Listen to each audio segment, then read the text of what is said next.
kayak banyak orang bertahun-tahun tiba-tiba mulai dipertanyakan.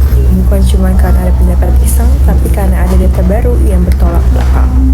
Nah, itu yang terjadi kurang lebih di kasus ini. Seorang profesor biologi molekuler yang udah kerja ngajarin satu teori soal cara kerja DNA dalam suatu reproduksi sel, tiba-tiba ditantang sama temuan baru dari peneliti muda.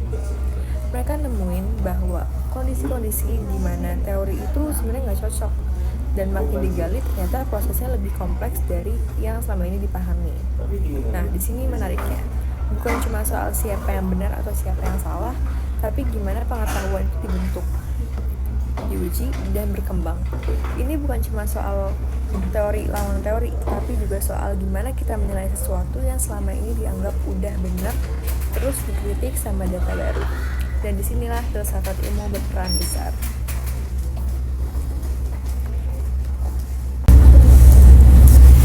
Nah, kita masuk ke pertama, yaitu dari sisi epistemologi dan metodologi, atau gampangnya dari mana sih kita bisa dapat pengetahuan dan gimana sih kita bisa yakin kalau sesuatu itu pengetahuan, bukan sekedar opini, tapi benar-benar bisa diandelin. Jadi, tim peneliti muda tadi kan datang dengan metode yang lengkap. Mereka punya data hasil eksperimen, desain penelitian yang jelas, terus juga ada analisis yang kuat. Profesor tadi itu juga mungkin bakal ngerasa, ini kan teori udah dipakai sama puluhan tahun.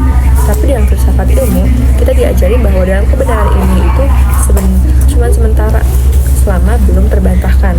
Filsafat ilmu juga ngajarin kita buat jangan buta sama kebenaran lama. Karena dalam dunia sains, kebenaran itu tentatif. Hari ini bisa benar, besok bisa aja direvisi. Kalau ada bukti baru yang lebih kuat, jadi kalau ada data baru yang lebih valid, ya ilmu itu harus siap untuk direvisi. Nah, ini nyambung ke konsep falsifikasi. Gampangnya kalau kita bikin teori itu harus bisa dibuktikan. Kalau nggak bisa diuji, ya bukan teori ilmiah namanya. Nah, jadi kan profesor tadi kan punya teori yang dimana DNA itu selalu bekerja dengan cara tertentu. Tapi tim muda selalu nunjukin bukti bahwa di beberapa spesies atau kondisi, mekanismenya itu berbeda gitu. Itu artinya teori lama mulai goyah, dan disitulah falsifikasi terjadi. Nah, yang keren itu di sini mereka tuh nggak langsung bilang teori ini salah total, tapi mereka bilang ini perlu diuji lagi dengan pendekatan yang lebih luas. Itu cara berpikir ilmiah yang sehat, bukan cuma cari pembenaran, tapi juga siap nerima kalau ternyata ada yang perlu diperbaiki. Tapi filsafat ilmu nggak cuma ngebahas tentang metode aja, ada juga yang namanya ontologi, yaitu yang ngebahas realitas itu sebenarnya kayak gimana sih. Apakah mekanisme DNA itu berlaku universal, atau bisa jadi prosesnya jauh lebih kompleks dan beda-beda tergantung konteks gitu. Nah, tim muda tadi jadi nemuin bahwa interaksi DNA dengan faktor lingkungan itu lebih rumit dari yang sebelumnya dipahami. Profesor dulu anggapnya proses DNA itu seragam, tapi bukti baru nunjukin bahwa interaksi genetik ternyata jauh lebih kompleks dan bisa beda-beda tergantung kondisi. Pertanyaannya, apa yang kita pikir-pikir kita tahu, sebenarnya kita beneran ngerti nggak sih, atau cuma nyaman dengan versi sederhananya aja? Nah, ontologi ini ngajarin kita buat gak gampang puas. Teori ini juga bisa membantu ngejelasin jangan sampai kita terjebak sama teori itu tersendiri, karena realitas gak harus sesuai sama yang kita mau. Sering banget kan kita ngerasa kayak lebih ngerti sesuatu, padahal sebenarnya kita baru di permukaan aja. Nah, teori itu penting, tapi jangan sampai bikin kita nutup mata bahwa ada hal-hal yang gak sesuai sama teori. Sekarang kita masuk ke bagian aksiologi, yaitu yang ngebahas tentang etika dan tanggung jawab. Bayangin jadi profesor itu, teori udah dibangun puluhan tahun, tiba-tiba ditentang. Pasti kan berat banget ya, apalagi kalau teori itu sebenarnya fondasi karir dan reputasinya gitu. Tapi justru di sini etika ilmiahnya. Profesor itu malah ngajak tim peneliti muda tadi buat diskusi bareng.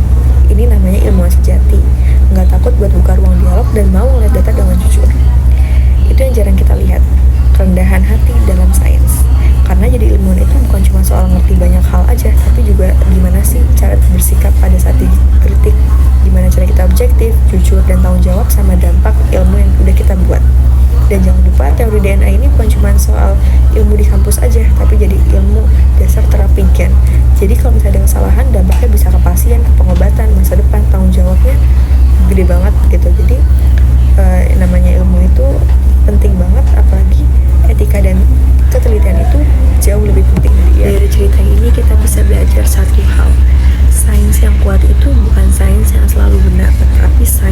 selalu mau diperbaiki. Filsafat ilmu ngajarin kita buat terus tanya, apa iya? Terus cari celah, terus ngecek ulang. Karena ilmu yang gak bisa dikritik itu bukan ilmu namanya, itu keyakinan.